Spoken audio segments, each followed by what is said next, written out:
এই ছবিটা আমি রাস্তা থেকেও কুড়িয়ে পাইনি, নিজের হাতেও আঁকিনি বা আমাকে কেউ বাড়িতে এসে দিয়েও যায়নি।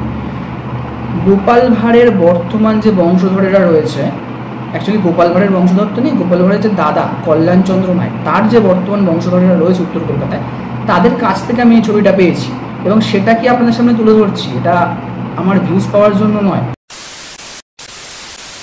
তো বন্ধুরা, কেমন আছো? গরমে আশা করছি খুব একটা ভালো নেই, আমার অবস্থা খুব খারাপ।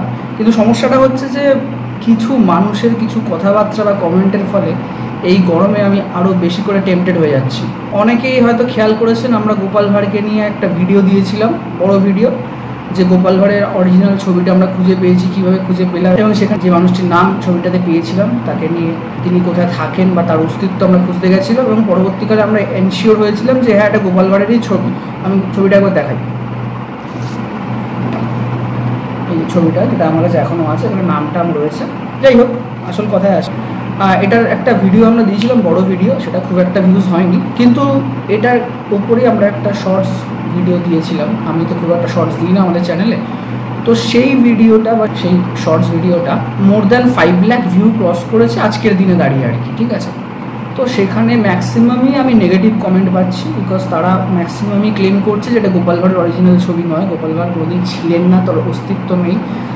এটা তো নর্মাল কথা, এবার সেটাকে ব্যক্তিগত আক্রমণের পর্যায়ে কিছু কিছু মানুষ নিয়ে যাচ্ছে, সেটা নিয়ে আমি একটু বিচলিত নই, কারণ ভালো কিছু কাজ করতে গেলে বহু বাধা আসে। তবে আমি সকলকে একটা জিনিস অনুরোধ করব, যে শুধু ওই শর্টসের যে ভিডিওটা আছে ওটা দেখে কমেন্ট না করে, ওটার সাথে একটা বড় ভিডিও আমরা দিয়েছি, সেটাকে দেখুন, তাহলে অনেকটা ক্ল্যারিফাই হবে। আর আজকের এই ভিডিওতে আমি একটু শর্টে ক্ল্যারিফাই করে দিই যে গোপাল ভাঁড়ের বিষয়টা কি। দেখুন, গোপাল ভাঁড় হচ্ছে একটা historical character or iconic figure আমরা বলতে পারি। এবারে গোপাল ভাঁড়কে নিয়ে রিসার্চ করাটা হচ্ছে খুব টাফ ব্যাপার, কারণ এক্ষেত্রে বেশি ইনফরমেশন আমাদের হাতে নেই। হার্ডলি 2-3টে বই আছে আমার কাছে, যেমন 2টো বই আছে, আরও 2-4টে বই আছে, আমি সেগুলো জোগাড় করে উঠতে পারিনি, আগামী দিনে জোগাড় করবো। কিন্তু সবথেকে বড় যেটা আমার কাছে মনে হয় সাকসেস, সেটা হচ্ছে গোপাল ভাঁড়ের বংশধরদের খুঁজে পাওয়া। তারা উত্তর কলকাতায় থাকে আর কি, তো তাদের থেকে কিন্তু আমি ছবিটা পেয়েছিলাম। ইনফ্যাক্ট আমি কিন্তু এই ছবিটা পাইনি, তাদের ওয়ালে একটা এরকম মানে কাচের ফ্রেমের মধ্যে থাকা এরকম একটা ছবি ছিল। তো আমরা কি করেছিলাম, আমাদের ডিএসএলআর দিয়ে ছবিটা তুলেছিলাম, তুলে এটাকে জাস্ট আমরা কালার প্রিন্ট আউট করেছিলাম একটু মোটা পেপারে, যাতে সবাইকে দেখাতে পারি।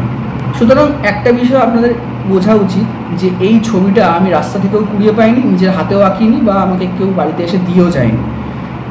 গোপাল ভাঁড়ের বর্তমান যে বংশধরেরা রয়েছে, অ্যাকচুয়ালি গোপাল ভাঁড়ের বংশধর তো নেই, গোপাল ভাঁড়ের যে দাদা কল্যাণচন্দ্র নায়ক, তার যে বর্তমান বংশধরেরা রয়েছে উত্তর কলকাতায়, তাদের কাছ থেকে আমি এই ছবিটা পেয়েছি এবং সেটা কি আপনাদের সামনে তুলে ধরছি। এটা আমার ভিউজ পাওয়ার জন্য নয়। দেখুন, নেতাজি সুভাষচন্দ্র বসু থেকে শুরু করে রানী রাসমণি থেকে শুরু করে বিবেকানন্দ, রাজা রামমোহন রায়, সবার উপরে আমাদের কাজ করা হয়ে গেছে, এরা বাঙালির আইডল। তো গোপাল ভাঁড়ও কিন্তু আমাদের কাছে একটা আইকনিক ক্যারেক্টার বা একটা হিস্টোরিক্যাল ফিগার বলা যেতে পারে। তাকে নিয়ে রিসার্চ করার ফলে যে যে ইনফরমেশনগুলো পাচ্ছি সেটাকে আপনাদের সামনে তুলে ধরছি, বিকজ আমি চাই আমি যেটা জানছি, আমাদের চ্যানেল যেটা জানছে সেটা আপনারা জানুন। দেখুন, গোপাল ভাঁড়ের খোঁজ করতে বহু মানুষ, বহু ইউটিউব চ্যানেল বলুন, বহু ব্লগার তারা কোথায় যাচ্ছে?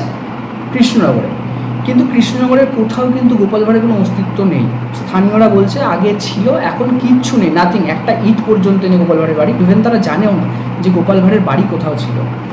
এলোমেলোভাবে এদিক ওদিক দেখিয়ে দিচ্ছে, এখানে আছে ওখানে আছে, একটা জঙ্গল দেখিয়ে দিচ্ছে, একটা পুরোনো বাড়ি দেখিয়ে দিচ্ছে, এটাই গোপাল ভাঁড়ের বাড়ি। This is not correct. Gopal ভাঁড়ের অস্তিত্ব বা গোপাল ভাঁড়ের বাড়ির কোনো অস্তিত্ব কৃষ্ণনগরে নেই। গোপাল ভাঁড়ের অস্তিত্ব যদি আপনি জানতে চান, স্লাইট কোনো ট্রেস যদি আপনি পেতে চান, তাহলে আপনাকে যেতে হবে গোপাল ভাঁড়ের পূর্বপুরুষদের বাড়ি, যেখানে গোপাল ভাঁড়ের বাবা, কাকা, জ্যাঠারা থাকতো। দ্যাট ইজ হুগলি জেলার খানাকুল। দেখুন, আমি গর্ব করছি না, বাট আমাদের চ্যানেলে গোপাল ভাঁড়কে নিয়ে যে কটা ভিডিও আছে তার 10%ও অন্য কোনো চ্যানেলে নেই। কেন নেই? তার কারণ হচ্ছে তারা রিসার্চ করছে না, তারা জানতে চাইছে না, তাদের মধ্যে জানার খিদেটা নেই। তারা শুধু চাইছে ঠিক আছে, একটা ভিডিও করলাম, দিয়ে দিলাম, লোকে দেখলো, ভিউজ হলো, চলো ঠিক আছে। বাট আপনি যদি আমাদের ভিডিওসগুলো খেয়াল করেন, যে ধরনের ভিডিও আমরা পাবলিশ করেছি, গোপাল ভাঁড়কে নিয়ে পাবলিশ করেছি, রানী রাসমণিকে নিয়ে করেছি, আপনারা জানতে পারবেন বা বুঝতে পারবেন সেগুলো কমপ্লিটলি ইনফরমেটিভ ভিডিও। মানে শুধু হাবিজাবি ভাঁট বকা নয়, একটা কমপ্লিট প্যাকেজ থাকে আমাদের ভিডিওর মধ্যে, যে আপনি কিছু না কিছু ইনফরমেশন পাবেন, রিয়েল লাইফ ইনফরমেশন পাবেন, বা সেটা আর্গুয়েবল হতে পারে, বিতর্কিত হতে পারে, কিন্তু ইনফরমেশন পাবেন দ্যাট ইজ প্র্যাকটিক্যাল। আপনারা ভেবে দেখুন, আমাদের চ্যানেলে যে গোপাল ভাঁড়কে নিয়ে ভিডিও আছে, যেখানে আমরা হুগলি জেলার খানাকুলে যাই, সেখানে গিয়ে রাজা রামমোহন রায়ের যে বর্তমান বংশধর রয়েছে, একজন বয়স্ক ভদ্রলোক, তিনি আমাদেরকে বললেন যে হ্যাঁ, গোপাল ভাঁড়ের বাড়ি এখানেই আছে, গোপাল ভাঁড়ের পূর্বপুরুষদের ভিটে এখানেই আছে। নগেন্দ্রনাথ দাশের লেখা একটি বই পড়ছিলাম, সেখানে বলছে যে গোপাল ভাঁড়ের যে বংশধর একজন কল্যাণ নাইক, তিনি এইখানে এসেছিলেন এবং এসে তার পাশে গোপাল ভাঁড়ের ভিটে। এটা কি সত্য? সত্য কথা। আমরা সেখানে গেলাম, বর্তমানে গোপাল ভাঁড়ের বাড়ির যিনি মালিক তার সাথে কথা বললাম। এই মালিকই আমাদের জানিয়েছিলেন যে তিনি গোপাল ভাঁড়ের পূর্বপুরুষদের থেকে এই বাড়িটা কিনে নিয়েছিলেন বা জায়গাটা কিনে নিয়েছিলেন, এবং তিনি জেনেছিলেন আশেপাশের লোকজনদের থেকে যে এই বাড়িটা আগে বা এই জায়গাটা আগে গোপাল ভাঁড়ের পূর্বপুরুষদের জায়গা ছিল, এবং সেটার ওপর বেস করেই কিন্তু তার বাড়ির আশেপাশে কয়েকটা লোকেশনের নাম তিনি বললেন, যেমন ধরুন নাপতে পুকুর, নাপতে ভোতা, এগুলো এসছে নাপিত শব্দ থেকে। আর আমরা জানি গোপাল ভাঁড় বা তার পূর্বপুরুষেরা কিন্তু জাতে নাপিত ছিল। সুতরাং দুয়ে দুয়ে চার করলে এটা অবশ্যই বোঝা যায় যে ওটা গোপাল ভাঁড়ের বংশধরদের বাড়ি ছিল। আমি সকলের কাছে রিকোয়েস্ট করব, কৃষ্ণনগরে গিয়ে কোনো লাভ নেই।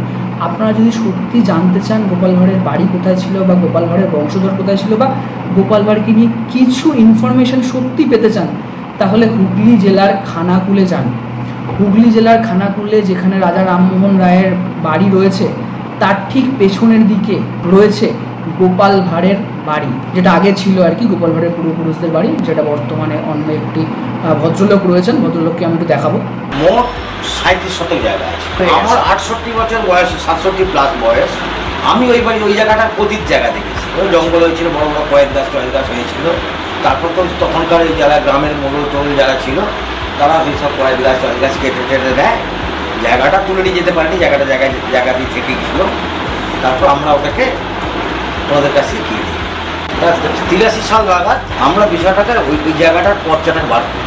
এই জায়গাতে কি অ্যাকচুয়ালি মালিকটা আমি দেখলাম যে যাদের নামে মালিক, এদিকে আমরা আর চিনি না, শুনেছিলাম এরা নাকি গোপাল ভাঁড়ের বংশধর।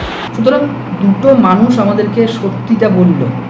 আমরা অলরেডি খবর পেয়ে এলাম উত্তর কলকাতায় বসবাসকারী গোপাল ভাঁড়ের বর্তমান বংশধরদের থেকে, যে খানাকুলে গেলে কিছু ইনফরমেশন পাবো। আমরা সত্যিই গেলাম। এই তিনটেকে কম্বাইন করলে এটুকু পরিষ্কার হচ্ছে না যে গোপাল ভাঁড় অ্যাকচুয়ালি ছিল একটা রক্ত মাংসের মানুষ। আর তাছাড়া এই যে ছবিটা যদি একটু বিশ্লেষণ করা যায়, অলরেডি আমাদের একটা ভিডিওতে বিশ্লেষণ করা আছে, তবুও গোপাল ভাঁড় এরকম রবার্ট ক্লাইভ, রাজা কৃষ্ণচন্দ্র সবার পারিষদ হতে পারে এই লাল কালারের ড্রেস পরা। দেখুন, আপনাদের অনেকেই বলছেন যে গোপাল ভাঁড়কে দেখতে তো এরকম নয়, কার্টুনের গোপাল ভাঁড়কে দেখেছি মাথায় চুল নেই, এর মাথায় চুল কোথা থেকে এলো? আচ্ছা, আমি একটা কথা বলি, আমার মাথায় কি চুল নেই? আমার এখন বয়স কত? তা আমার যখন বয়সটা বাড়বে তখন অলরেডি মাথা থেকে চুল পড়বে। আমাদের বাবা, কাকা, জ্যাঠাদের তো মাথা থেকে চুল খসে যায়, কিন্তু সেটা নির্দিষ্ট সময়ের পরে। তো গোপাল ভাঁড়ের এই যে ছবিটা, এই ছবিটা দেখে কি আপনাকে মনে হচ্ছে যে গোপাল ভাঁড়ের মানে খুব বুড়ো বয়স হয়ে গেছে, মাথার চুল না থাকার কথা? It's not like that. ছবিটা দেখেই মনে হচ্ছে গোপাল ভাঁড়ের খুব একটা এজ নয়, এবং তার উপর বেস করেই কিন্তু এই পেন্টিংটা করা হয়েছে। আমি আরও একটা কথা বলে দিই, এটা কিন্তু কোনো ছবি নয়। আমি যেহেতু এটাকে ছবি ফরম্যাটে রেখেছি নিজের কাছে বা আপনাদের কাছে রিপ্রেজেন্ট করছি, সেহেতু আমি এটা ছবি বলে দাবি করছি, কিন্তু এটা অ্যাকচুয়ালি একটা অয়েল পেন্টিং। এবং এখানে না আপনার MM পালের কথা লেখা আছে, যেটা মণিমোহন পাল, যেটা আমাদের উত্তর কলকাতার কুমারটুলিতে ওনাদের স্টুডিও রয়েছে, তিনি কিন্তু এটাকে এঁকেছিলেন। এবং একটা জিনিস ক্লিয়ার হয়ে গেল যে গোপাল ভাঁড় যদি সত্যি না থেকে থাকে, তাহলে এই ধরনের একটা স্ট্রাকচারকে তৈরি করা বা এই ধরনের একটা কিছু আঁকা পসিবল নয়। আপনারা যদি হিস্ট্রি নিয়ে যারা রিসার্চ করেন বা যারা ইতিহাসের যাদের একটু হলেও আইডিয়া আছে, তারা যদি একটু সার্চ করেন গুগলে বা তাদের নলেজকে যদি একটু ভালোভাবে পলিশ করেন, তাহলে জানতে পারবেন যে মহারাজা কৃষ্ণচন্দ্র, গোপাল ভাঁড় এবং রবার্ট ক্লাইভ কিন্তু কন্টেম্পোরারি। তো তার উপর বেস করেই কিন্তু এই ছবিটা আঁকা হয়েছে এবং নিচে কিন্তু লেখাও আছে। তো আমি জানি না এই ভিডিওটার ফলে কতজন মানুষের ডাউটটা ক্লিয়ার হবে বা কিছু, তো আমি তাও চেষ্টা করলাম যাতে মানুষের ডাউট ক্লিয়ার হয়, বিকজ আমার রিলসটা বা ওই শর্ট ভিডিওটা খুব তাড়াতাড়ি ভিউজ পাচ্ছে এবং মানুষের মধ্যে একটা ভুল ধারণা বা ভ্রান্ত ধারণা তৈরি হচ্ছে যে এটা আসল নয়, নকল, বা আমি কিছু গাঁজা ফাজা খেয়ে হয়তো কাজটা করেছি বা ভিউজ পাওয়ার জন্য হয়তো কাজটা করেছি। But it's nothing like that. যেটা সত্যি, যে সমস্ত এলিমেন্টসগুলো আমি অ্যাড করলাম, যে সমস্ত ফ্যাক্টস বা যে সমস্ত এভিডেন্সগুলো আমি ইনপুট করলাম সেটাকে যদি আপনারা 1 বাই 1 সিকোয়েন্সে যদি সাজান এবং পুরোটা যদি একবারে একটা জিস্ট তৈরি করতে পারেন, তাহলে কিন্তু আপনারা বুঝতে পারবেন যে এই ছবিটা গোপাল ভাঁড়ের এই ছবি। গোপাল ভাঁড়কে দেখতে এরকম ছিল, ইউটিউবে বা কার্টুন ক্যারেক্টারে যেমনই দেখেন না কেন সেটাকে হয়তো হাস্যরস করার জন্য এরকম তৈরি করা হয়েছে, বাট রিয়েল লাইফে গোপাল ভাঁড় কিন্তু এরকমই ছিল দেখতে, মোর অর লেস। সো আশা করছি অনেকের ডাউটটা ক্লিয়ার হয়েছে। আমি জানি না ভিডিওটা কজন দেখতে পাবে, বাট আমার মনে হলো ভিডিওটা করা দরকার, কারণ যেভাবে মানুষ প্রতিক্রিয়া দিচ্ছেন আমি খুব খুশি হচ্ছি। আপনারা প্রতিক্রিয়া দিচ্ছেন, আপনারা জানাচ্ছেন, আপনাদের যেটা মনে হচ্ছে সেটা আপনারা জানাচ্ছেন, কিন্তু আমি ব্যাপারটা অবশ্যই ক্ল্যারিফাই করলাম যে আমরা কোথা থেকে ছবিটা পেয়েছি এবং তার সোর্স কী ছিল। এবং এই বিষয়ে যদি আরও কিছু আপনাদের জানার থাকে তাহলে আমাদেরকে কমেন্ট বক্সে লিখে জানাবেন। আমাদের মেল আইডি আছে, সেখানে মেলও করতে পারেন। এবং আমরা চেষ্টা করছি আগামী দিনে গোপাল ভাঁড়কে নিয়ে আরও কিছু ইনফরমেশান কনভে করার, বিকজ আমি তো আগেই বললাম গোপাল ভাঁড় একটা আইকনিক ক্যারেক্টার, একটা হিস্টোরিক্যাল ফিগার। তো এনাদেরকে নিয়ে ভিডিও করাটা মানে খুব বুঝে শুনে করতে হয়, বিকজ একটু এদিক ওদিক হলেই কিন্তু তখন মানে বলে না পাবলিকের মার ড্যাশ পার, তো সেটা হয়ে যাবে। ওই জন্য আমরা খুব স্লো অ্যান্ড স্টেডি খেলতে চাইছি। ইনফরমেশান যদি রিয়েল এবং ফ্যাক্ট মনে হয় তবেই সেটাকে আমরা কনভে করবো ভিডিওর মাধ্যমে। তো দিস ইজ ইট, আজকে আমার এইটুখানি বলার ছিল, বেশি কিছু নয়। যদি কিছু কোশ্চেন থেকে থাকে বা কোনো ইনকোয়ারি থাকে কমেন্ট বক্সে লিখে জানাবেন। ভিডিওটা আমার মনে হয় যাদের যাদের জানার দরকার আছে তাদেরকে একটু শেয়ার করে দেবেন। আর আমাদের চ্যানেলে এরকম প্রচুর ভিডিও আছে, হিস্টোরিক্যাল ফিগার, বাঙালির যে সমস্ত আইকনিক ক্যারেক্টার্সগুলো আছে, যে সমস্ত স্থাপত্য, বাঙালির ট্র্যাডিশন, কালচার, এরকম প্রচুর ভিডিও আছে, আপনারা দেখতে পারেন। আমি হালেও প্রচুর ভিডিও দিচ্ছি। ভালো লাগলে অবশ্যই লাইক, শেয়ার ও কমেন্ট করবেন। যারা প্রথমবার তারা অবশ্যই চ্যানেলটা সাবস্ক্রাইব করে পাশে বেল আইকনটাকে প্রেস করে রাখতে পারেন, কারণ আগামী দিনে আমরা এই ধরনের অনেক ভিডিও আনতে চলেছি। ততদিন সঙ্গে থাকুন, ভালো থাকুন।